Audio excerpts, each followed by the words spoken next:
So one of the two main reasons I'm really grateful to be part of St. Paul's is Matt Russell. And the other reason is the man who usually stands here.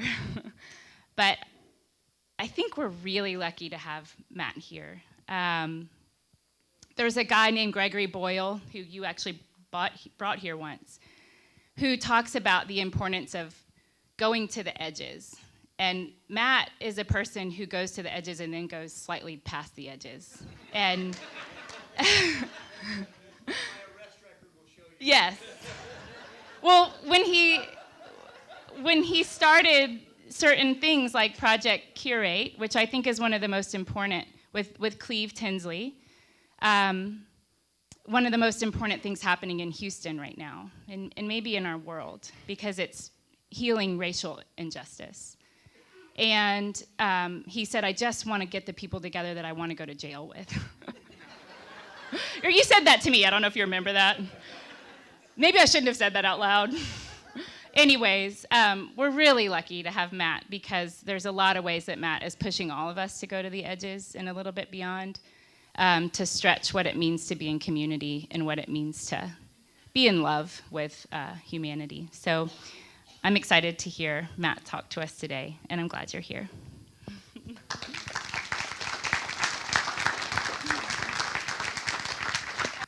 Wow, there's a lot of y'all here. I figured when Bill is not here, we just kind of disappear. So it's good. It's good to see you. Bill sent me a text. He is last night, and among other things, he said, "Please don't screw this up, Russell." So.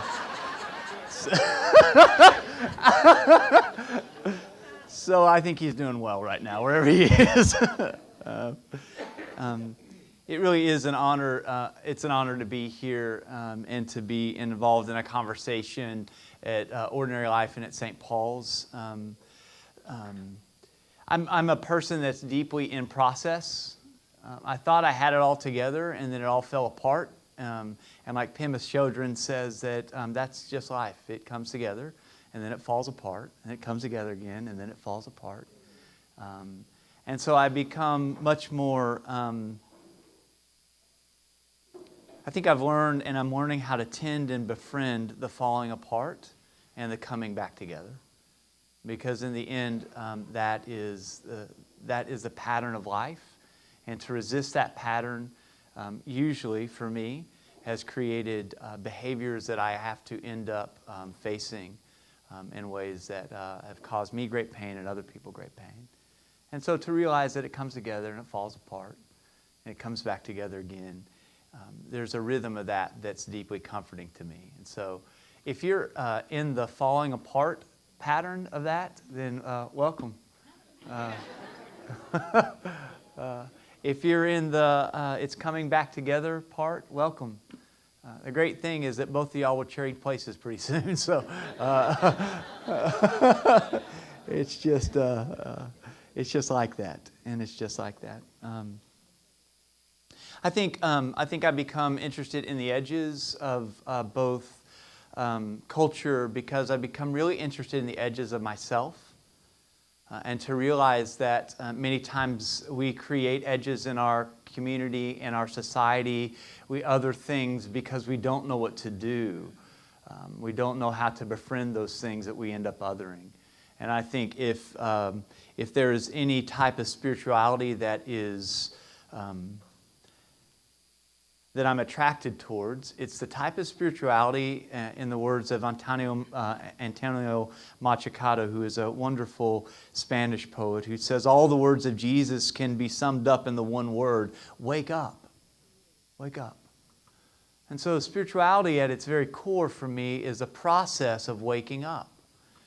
And that's a long process, folks. At least for me it has been. It is a long process. There are parts of my life even today that are deeply committed to being asleep, to being anesthetized, to not waking up, even amid other parts of my life that are awake, right? And that's for me the complicatedness of being a human. I make up a lot of words, so if you've got a dictionary out, then you're going to feel kind of screwed today because I'll just make words up. So that's what giving you a PhD does, is you can make words up, and people are like, that doesn't sound like a word, but maybe it is. So,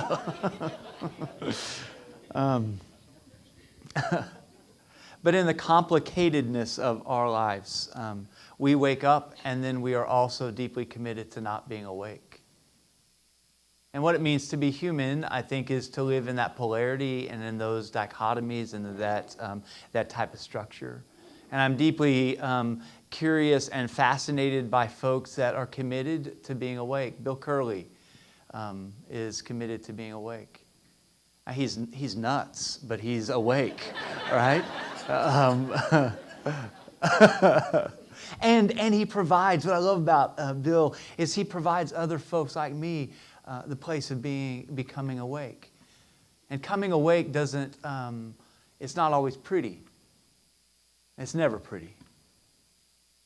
It means that you come to yourself in ways that the unconscious become conscious. Those which things in your life and my life that I've had to sublimate in order to survive become unsublimated, and they create a tension that creates conflict, deep conflict. And so I think what I'm attracted to in folks like Bill Curley, folks like Michael Lerner, who will be here next week, are folks that have learned how to create context in their own life, in the way that they live, move, and have their being in the world, in ways that allow other folks like myself and yourself to wake up in ways that are deeply messy, because that's the only way to wake up. And so as we wake up together and as we realize that parts of us are asleep, welcome. It's just like that. It's just like that.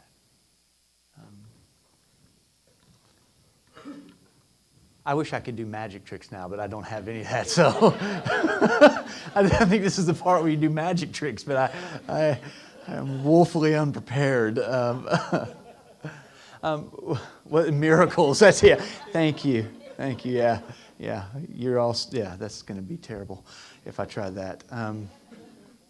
I've been interested for a long time in how people change and sustain change.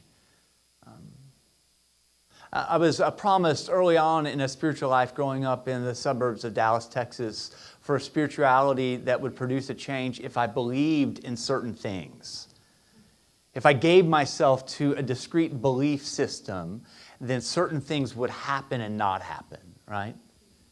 And so as a young child growing up in that really, which was a hyper-management system, trying to manage and to control the reality. Belief was a part of that. And so what I believed cognitively then created a structure in the world, and out of that good people happen and bad people happen. Good things happen and bad things happen. And they could all be kind of somehow fit into a matrix of this belief. And I could tell and I could figure out if bad things were happening, it's because I didn't believe enough or believe the right things. And so conversion became about trying to convince people to believing more elegant thoughts about God, my elegant thoughts about God. So you being converted was to be converted to my way of thinking, right? To the right way of thinking. That has created much violence in the world, much division in the world. We see it happening and playing out in our world today. Much division. Conversion at its very point is this word in the Greek called metanoia, which really means a paradigm shift. It means looking at something one way and then having an experience that opens up the horizon, and you think, oh, that's how it is. Right? I was trying to explain this to my son, who just turned 16 yesterday. A couple weeks ago, we were talking about perception. And so I showed him that old picture of the rabbit and the duck. Yeah? And I asked him, what do you see? He's like, it's a duck, Dad. It's a duck. You know, like, duh, as every 15 and 16-year-old, you're the dumbest man in the world. It's a duck, you know. And so I began to show him, maybe there's another way of seeing this. Because I said, I see a rabbit. He's like, there's no rabbit there. Right? He's committed to seeing the duck. And I did for him what other people have done for me, which is to show him another way of seeing. And it blew his mind, right? I don't know if you can remember, even in just perception, those things that end up blowing your mind. The world is not as small as we've conceived it. And so to open up our minds, to have a metanoia, whatever spirituality is to do in the world, it is to open us up, to wake us up. And I thank God for the type of spirituality that Bill Curley invests in, that this class invests in, that wakes us up into the world. That's not given to discrete belief systems that draw lines in the sand and that says everybody that's good come on this side of the line. That we're given to each other in this place of waking up. And so over the years, I have been really interested in how people wake up, how people change. And I planted a church, it feels like 100 years ago. It was definitely another lifetime ago, called Mercy Street. It's at Chapelwood United Methodist Church. And I was really interested in how people who didn't have a conceived spirituality, who had left the church, still were spiritual. Because I grew up in a context where if you left the church, you left spirituality because we had it, right? And so conversion was kind of like, we've got it, you want it, how about it, you know? And I began to realize that there was a generosity of spirituality that had been poured out on this planet. And that I was trapped in a smaller story.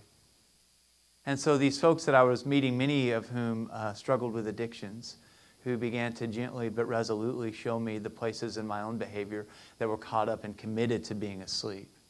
And these folks were committed to waking up.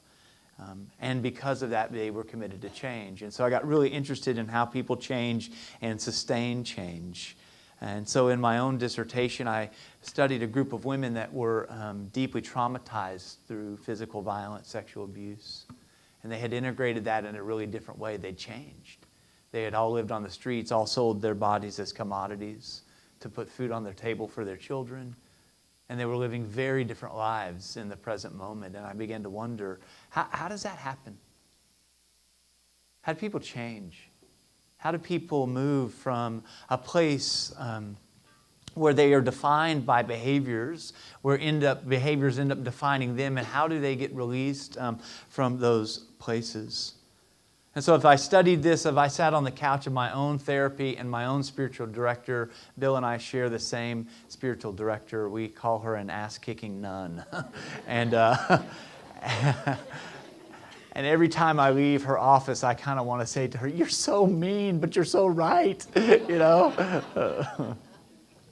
And what I've understood underneath this question of change is really this question of stuckness. And so I want to talk today just in a brief amount of time of on being unstuck.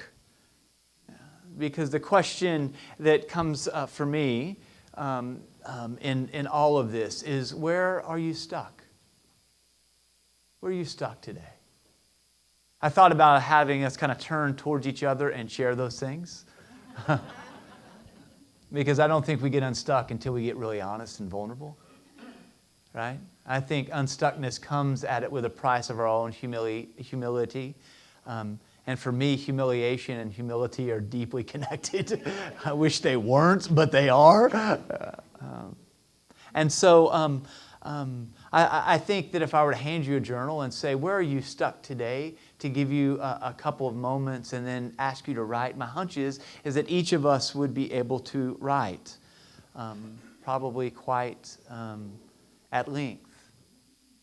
If we could suck all the shame out of this room and maybe the fear of being exposed, and we were able to turn knee to knee and to share those places in our own life where we are stuck, my hunch is that we could identify a couple of places right now. Me just saying, where are you stuck?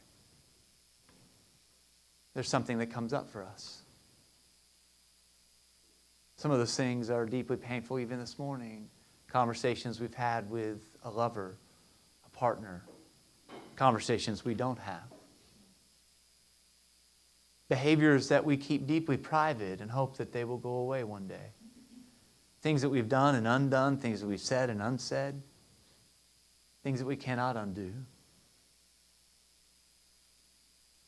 And so it's been really in the room with Sister Lois and then another person I've never met, but I've had a long conversation with this person through his books, James Hollis. Hollis was over at the Young Center for years. He wrote about 15,000 books. I don't know if he's ever had a thought he has not published, and I'm grateful for that. If you've not read his book, the Living the Examined Life, I commend it to you. It's fantastic. So much of what I have to offer you this morning comes out of my conversations with Bill Curley, comes out of my conversations with Jim Hollis, comes out of my conversations and being waterboarded by my spiritual director, Sister Lois. So it's easy to identify the places we're stuck in, right? The question I have many times is we can bring those to mind, but why is it so difficult to get unstuck? Why is it so difficult to get unstuck? From millennium, humans have often recognized that we are our own worst enemies.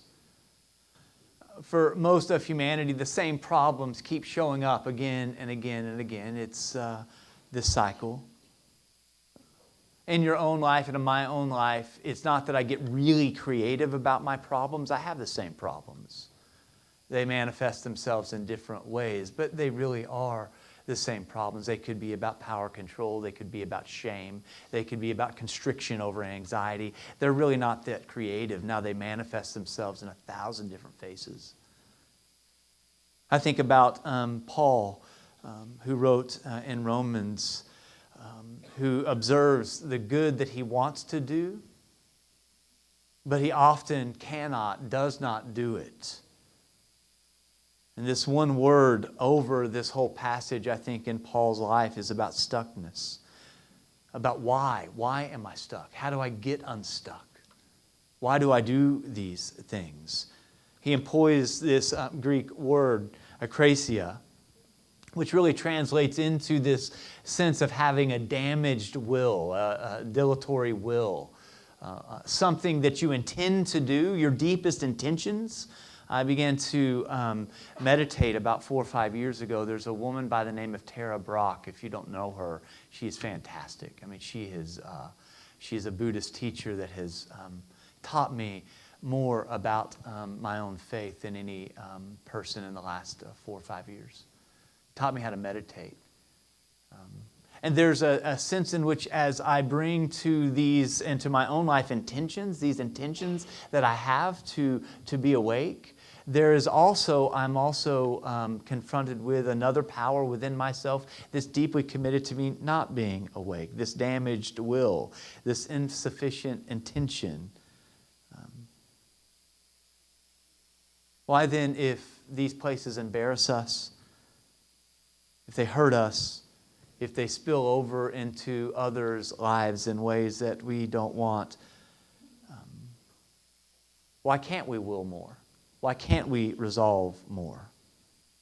James Hollis says it like this: we may be sure that if there is a stuck place in our life, we will have a sore toe from stubbing it. And that a complex is built up around this contentious and tender place. Now, we can, of course, mobilize more will and try to push through it. And sometimes that proves effective if we're able to push through it. But most of the time, we realize that our stuckness is persistent. And that persistent even prevails. I have a person, a friend of mine who's in AA that says whenever he goes to a meeting, he realizes that his addict is out in the parking lot doing push-ups, And I felt like that in marriage counseling. I felt like that in every place that I have attempted to look at unconscious behavior in my life with another person, that when I step out of that place, I realize that my will has been out in the parking lot doing push-ups, going, all right, let's do this. right? That there is another power that is present in those things. We've all experienced these things. There are two principles that I want to suggest that come out of depth psychology and out of spiritual direction that I find to be quite helpful in understanding the stuck places and becoming unstuck. And what I mean by depth psychology is what I mean by that, that there's a depth to us that we don't necessarily understand and realize. That our behaviors and that why we do the things that we don't want to do aren't always readily available to us. Right? We can ask the why question, but it's not as if there's just an easy answer that pops up. And depth psychology says that there's more to you than you understand. It's the Johari window, right? There are things that you don't know that you know, but there are things that you don't know that you don't know. And those things that you don't know, they have a tendency in our lives to create complexes and to create motivations and to create energy in our lives because they are very committed and not being known.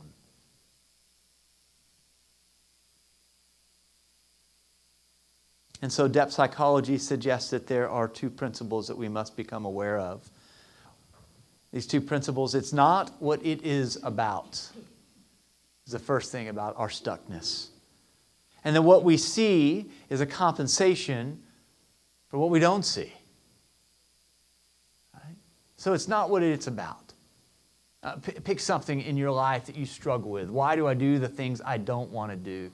It could have to do with exercise or anger or food or pornography or being out of control in areas of our lives. Why do I do these things? Well, it's not what you think it's about, is what depth psychology will tell us. And that really these things that we create in our life is a compensation for what we don't see. This first principle, it is not what it is about. Tells us that the place of stuckness is not what it appears to be. So what then is it about? I think about common resolve that we end up colluding with, usually around the first of the year, about changing behavior, right? I'm going to start working out. I'm going to quit eating donuts. I'm going to meditate every morning. We find these efforts so easily frustrated. Why are these efforts so easily set aside? I mean, let's take eating, for example. Most of our eating is driven by invisible agendas. The nutrient needs of the psyche, the hungers of the flesh and spirit. And the more concrete the need, the more easily understood. The more abstract the need, the more elusive. I mean, if food were just about food, you and I could weigh and measure our food. We could count calories rather easily, and we could kind of quit eating when we are full or when we know our bodies have had enough. I've got MyFitnessPal on my phone. I get it, right? And I go to my son's party yesterday with a big chocolate cake that just makes a fool out of me. All right? I'm only going to eat half of it. That's all I'm going to eat. Right? And I'm rocking back and forth in my car in shame afterwards, you know. That was a true thing that happened to me.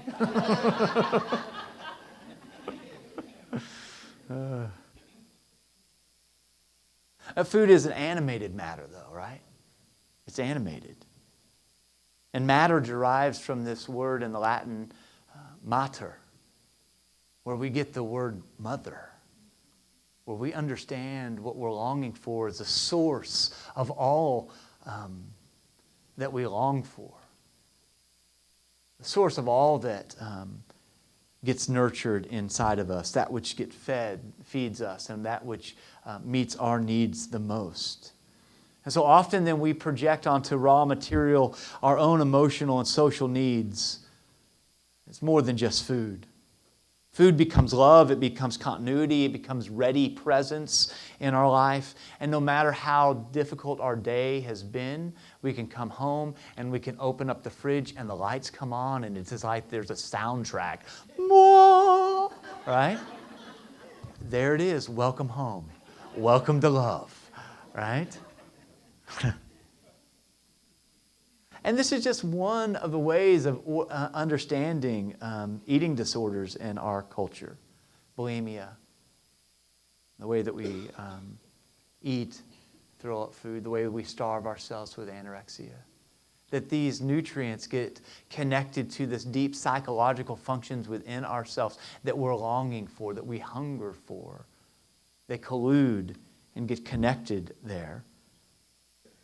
And these disorders really are hyper-management efforts in a world that is beyond our control.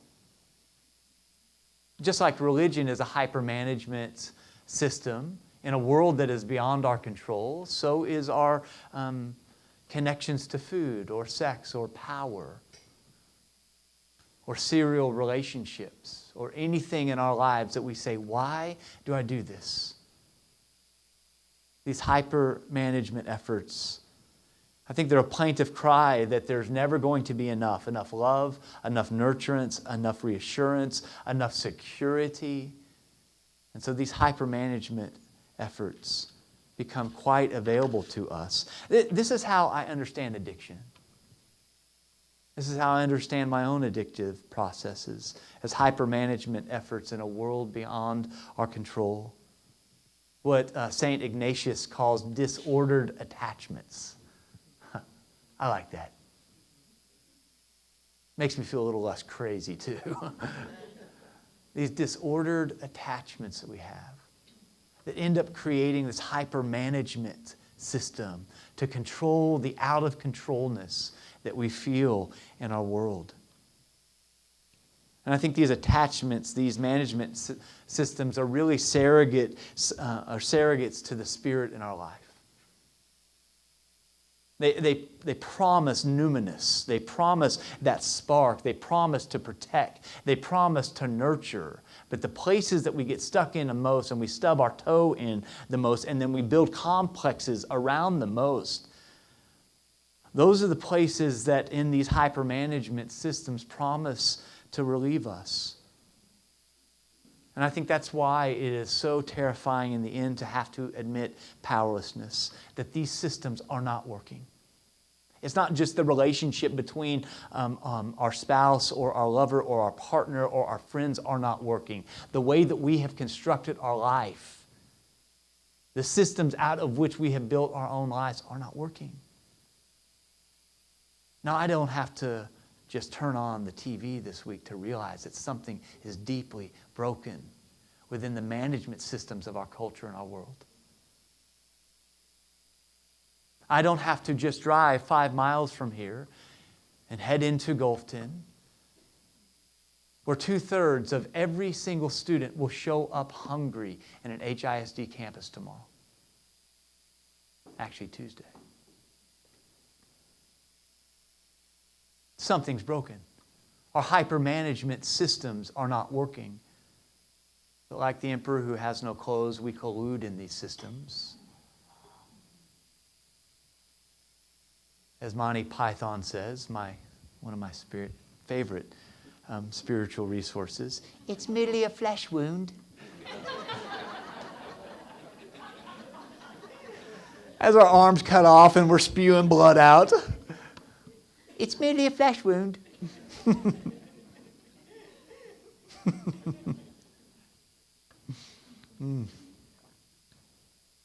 And so these hyper-management systems, whether they have to do with food or power, is not just about food or power. It's interesting to me that we can identify these places, but it's deeply difficult to then begin to uncover the invisibility of the mechanisms that actually run our lives. And this is the work of what it means to be human, folks.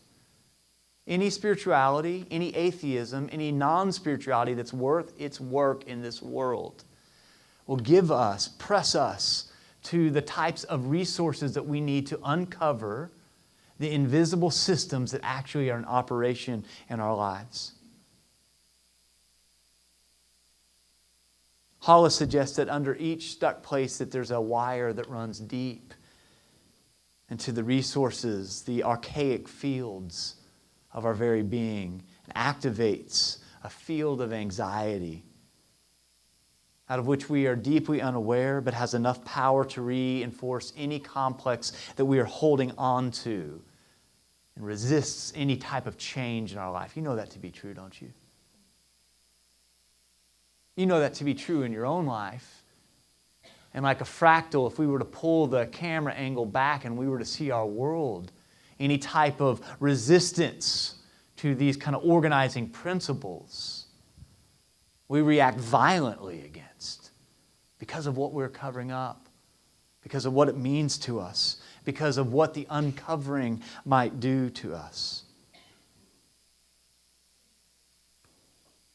And so partly what I think we must do, and if we have the courage, and maybe it's not even the courage, maybe it's the weakness. Maybe it's just the giving upness of it to reach into this obscure cloud and we identify specific fears. For example, if I have to let go of my daily connection to food, then the question is what then will there be in the darkness for me? That's the question, right? I have a friend who is always in relationship. I asked them about it one time. They said to me, I need another hand to hold before I give up this hand. Right? I mean, the darkness is really scary. And sometimes we need a hand to hold before we give up because the darkness tells us and defines ourselves. And so we cling to stuff that in the end, whether it's food or relationships or power or struggle or shame, that promises something that it cannot deliver but gives us a trace of that nurturance.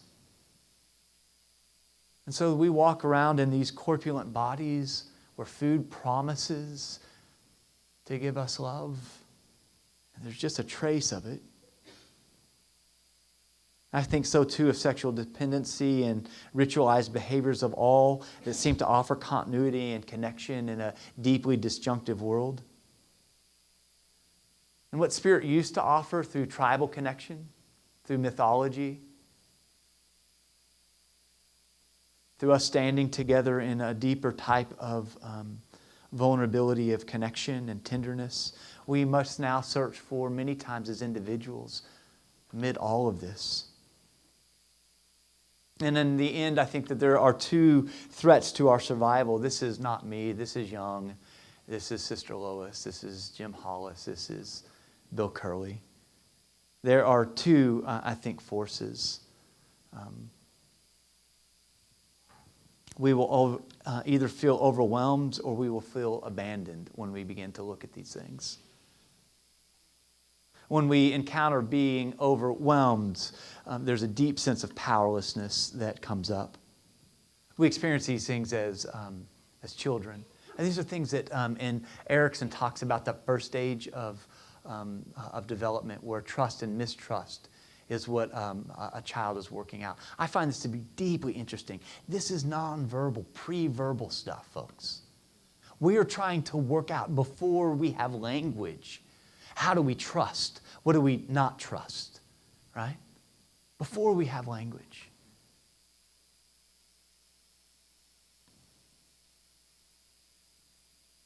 It reminds me of the African American prayer that I often find myself praying. The sea is so wide, my boat is so small. You've prayed that prayer, haven't you? I mean, you may have not prayed that prayer, but you get that, right? The sea is so wide, and my boat is so small. So no wonder there are so many freaking power stratagems that we give ourselves to that show up in intimate relationships. I mean, who doesn't want to stake out some measurable, predictable, controllable thing in these relationships in the face of being overwhelmed? So we dig in. And then there's abandonment. In our culture, we are driven to achieve in order to be worth the accolades and the nurturance that we deeply want. And we seek out positions in life where maybe there is kind of like a Pez dispenser approval and reassurance that is structurally provided. If I can reach up to here, then I get kind of some accolades. And so we don't know how to be free. We don't know what it would be like, because what we want in the end of the day is matter. We need nurturance and sustenance, and so we give ourselves to systems that leave a trace of that in our lives, but it's not what we deeply hunger for.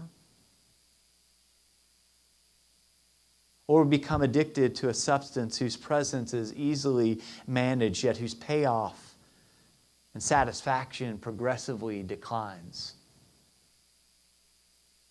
This need to connect, to hold fast, to constrict, both in ourselves and others around us, is one of our most common human patterns in reacting to change and discontinuity and ambiguity. I think this is why there is a rise in fundamentalism in our world, and nationalism, particularly white nationalism. Because when we begin to deconstruct those kind of power structures, when we begin to uncover what that really is about, the anxiety of being overwhelmed or abandoned, it's too much. And so the system reacts violently. And we come up with nutty little sayings. Make America great again. All lives matter. Because the deconstruction of our own lives is too powerful. It's too anxiety creating.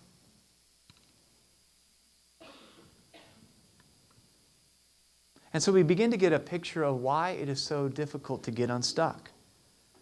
Because unstuckness is not about what it is about, is it?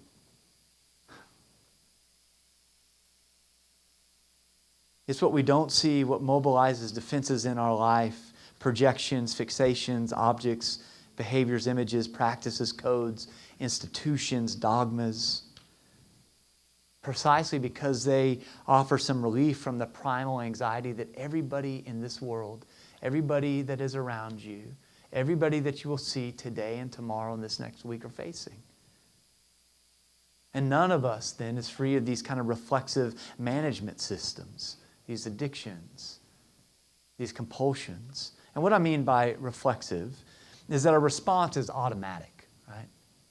We feel the fear, the abandonment, the anxiety. And our response is automatic. It's not reasoned, it's not nuanced, it's not differentiated. It's full of rationalizations to defend the behavior that's in question. You begin to ask me about why I do certain things, I have 1,000 reasons why.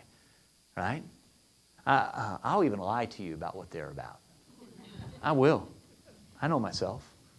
I remember what, was it Stephen King who said, who's a recovering alcoholic, who said, I used to lie when I didn't need to lie so that I could be in practice for when I needed to lie. When I read that, I thought, that makes a lot of sense to me. Right?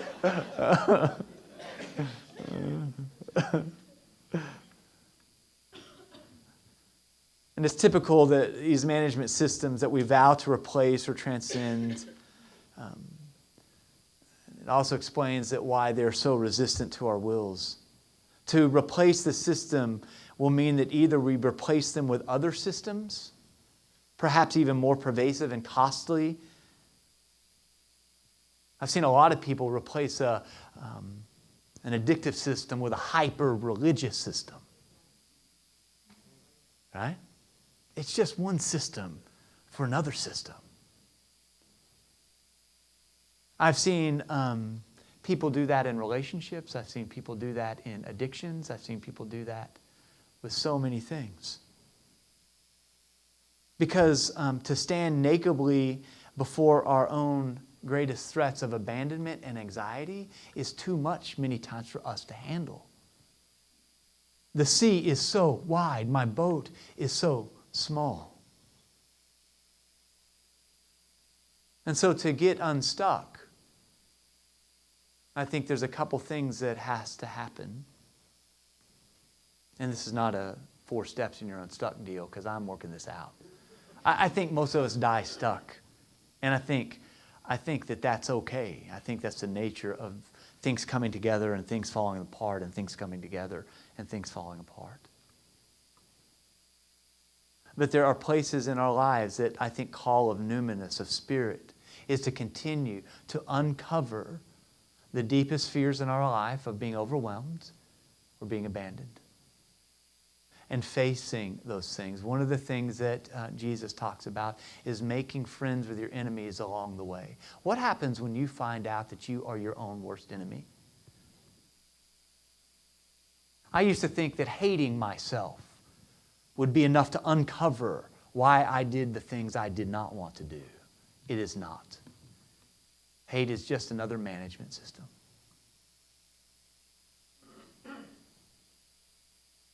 And I think that that's why a spirituality that encourages, calls out, invites a vulnerability where we can begin to talk to, if we can, if not, draw, if not, express, if not, cry out these things that are underneath the substance of our life.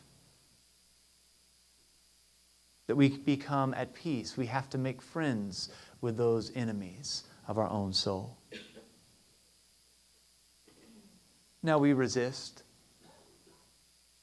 We grow up. We become much more attuned to ourselves. We become much more attuned to a system where it's not a type of spirituality that's like smoking a little pot and just saying, it's okay, man. It's really okay. Right? I'm not talking about that kind of spirituality. I'm talking about a type of spirituality that has some gravitas to it. That resists the type of things that we're doing in our culture to marginalize people. Where we produce hate in order to defend or to strike back against hate. That we become a monster in order to defeat a monster. That's not what we're called to do.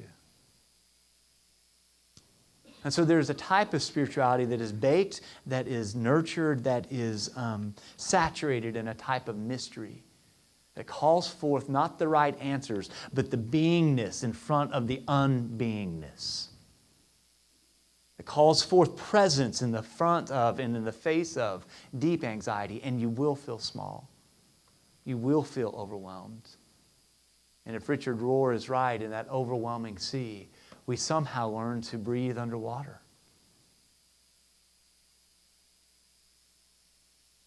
Because there's more to what we don't see than what we can see. And if that's true, there's more to spirit than what we can't see. And that calling is deep within us.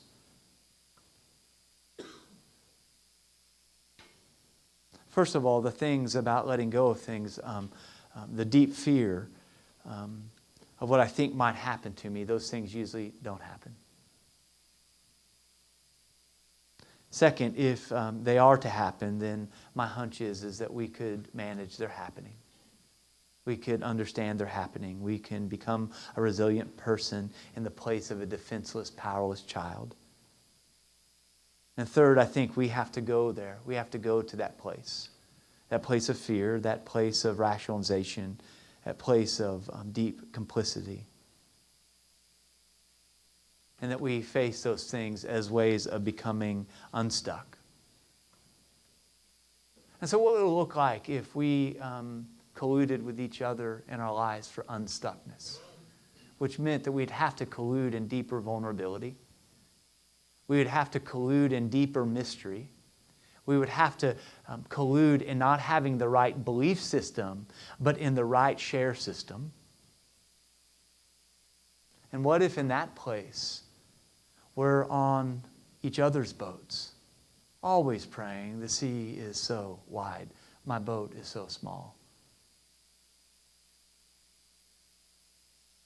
But still we sail, still we love, still we resist, still we become all that we might become in this world. Well, that's what I got.